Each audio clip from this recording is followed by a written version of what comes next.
To bring a long story short, here's what happened. Liam Coen, who was floated as an idea coming into the offseason about that Jacksonville job.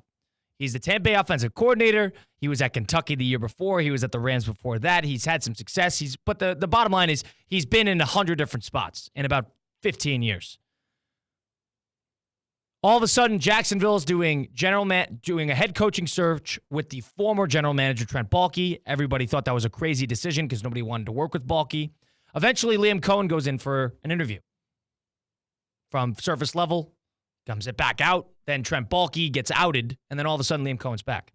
So allegedly, Albert Breer of Sports Illustrated put out a great article basically illustrating the entire timeline of how these events unfolded. And I encourage you to go read it. I'm not going to do it justice in terms of how specific he is because he's got dates and times and everything. But allegedly what happened, or apparently what happened, is Liam Coen wanted to stay with Tampa Bay, or Tampa Bay went to Liam Coen and said, all right, what can we do? What can we give you? How much money do you need in order for us to keep you as offensive coordinator? Liam Coen comes back and says, I want Ben Johnson type money as a coordinator. So that would make him the highest paid coordinator in NFL history. Jason Licht, who was the general manager of the Tampa Bay Buccaneers, went to the ownership, the Glazer family, got it approved, came back to him and said, we're not negotiating any further. This is your deal. You're going to be the highest paid coordinator in the NFL. Here you go. Cohen did not agree to this immediately. This is on Monday, I believe, Tuesday. Eventually took some time to mull it over. Talked to the Glazer family. The Glazer family, who are the owners of the Bucs, said, well, we want you here. We desperately want you here. Go take that Jacksonville interview because you need experience. Go take a head coaching interview. Come back, but we still want you here. Just go take it for the experience because they were under the impression that he was going to stay. Liam Coen takes that first interview, comes back, and then on Wednesday, there was an announcement. All the media outlets took it that Liam Coen was going to go back to Tampa Bay, and he was withdrawing himself from the search for the Jacksonville head coaching vacancy. To the surprise of many, this was apparent that Jacksonville was at a dead end. Then 2 hours later, Trent Baalke's fired. All right. Baalke's fired. Now, here's where it gets weird. Because Tampa Bay, Todd Bowles, Jason Licht, Mike Greenberg, the assistant general manager, the ownership, from Wednesday to Thursday night, attempted to contact Liam Coen like 4 or 5 times. They call it a personal matter. Couldn't get a hold of him. Where is he? Texts, calls. He wouldn't get back to anybody. His agent eventually came back to the Bucs and said, Liam's attending to a personal matter. All right. He's attending to a personal matter. We'll give him a couple hours. Fair enough. Waited 5-6 hours. Again, no response, no answer.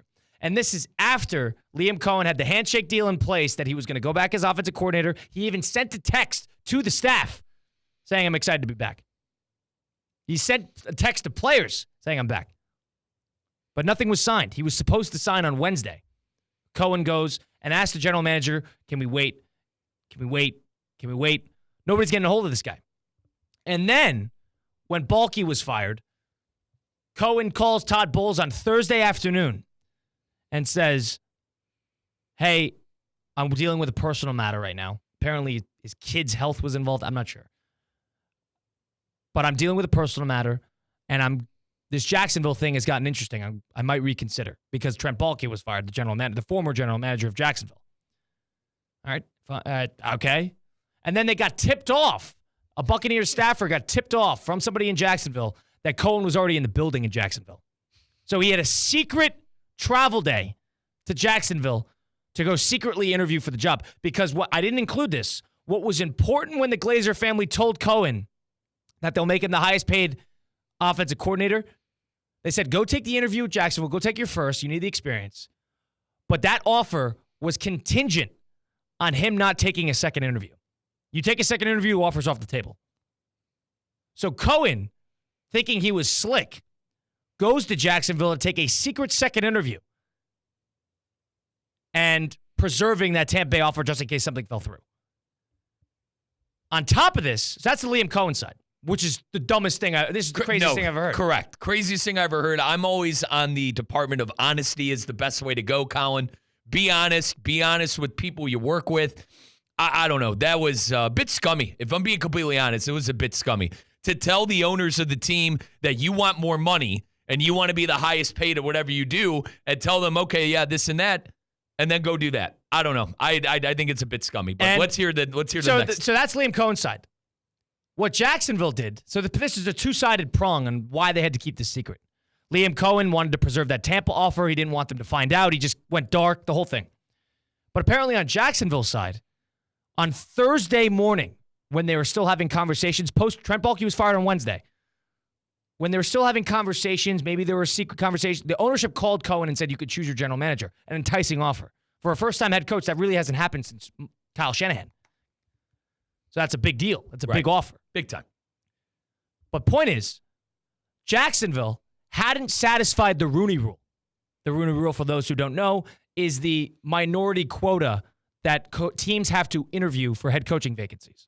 They have to hit a quota of in-person interviews of minority candidates. Jacksonville only had one in-person interview with a minority coach, and it was Robert Saleh. They had to do another one.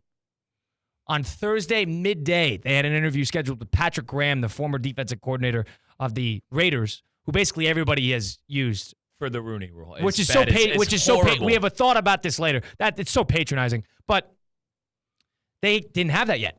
They didn't want this guy to cancel the interview because they already had a handshake deal essentially in place with Coen to make him the next head coach.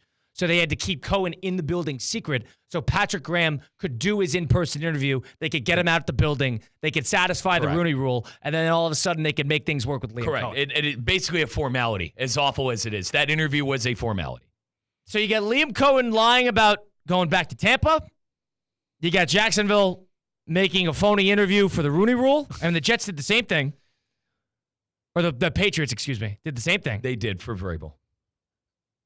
Is this scummy? There's a bunch of things to take away from this. Number one, Liam Coen, a complete ladder climber.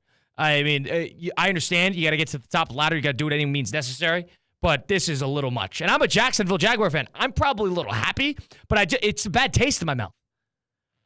And I'm not expecting loyalty as an offensive coordinator or as an assistant, but don't you like to have a little sense of loyalty? You do. And that's why I said it's a bit scummy. If I look at this situation as a Jag fan, you're probably excited you got a really good candidate, a really good head coaching candidate. Now, I worry a little bit by giving a coach that much power. Would you agree? Sure. I know it worked with Shanahan. For a first-timer. Listen, I know it worked with Shanahan, but I think the background that Shanahan came from, regardless, I'm a little skeptical on a couple of those things, and I think it is a bit scummy. But if he could unlock Trevor Lawrence, okay, if he could unlock the secrets to this team, the team that Chet Khan called the best version of Jacksonville, I'm sure people are going to forget about it. But Colin, do you think other NFL teams? Tampa Bay won't forget about this. Do you think that was my next point?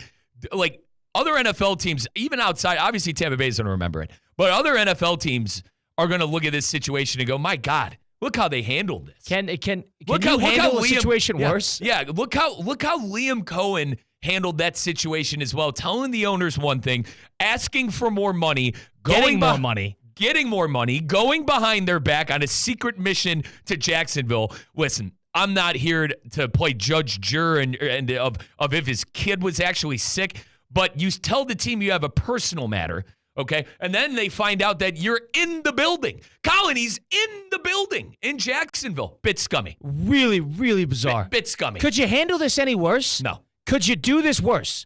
And could you lie to